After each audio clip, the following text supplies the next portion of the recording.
V. Cortez sa pambabash ng netizens. Tuloy ang buhay.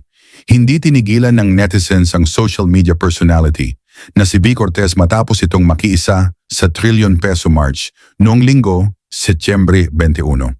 Sa kanyang Facebook page, ibinahagi niya ang mga larawan na kuha sa naturang malawakang protesta na may caption na "Ina, nakaw pa."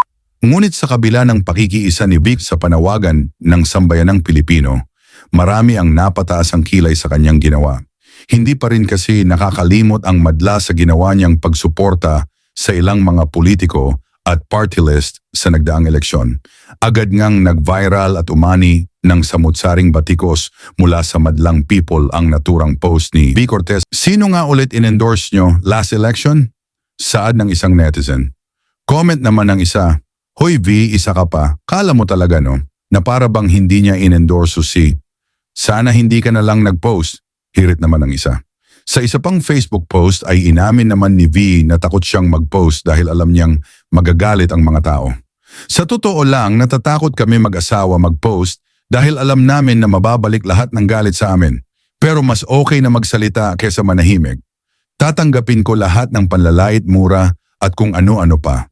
Kung yun ang ikagagaan ng nararamdaman nyo, saad ni V. Chika pa niya, tulad ng mga Pilipino, nais rin niyang matupad ang wish ni Cara David na mamatay na ang mga kurakot na politiko. Hindi ako magsisisi na sa wakas nagamit ko tong FB ko ng tama.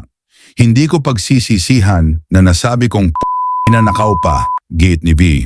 Sa isang hiwalay na post, muli siyang naglabas ng pahayag hinggil sa patuloy na pambabash sa kanila ng asawang si Kong TV. "Nababash ako noon at ngayon na naman ulit.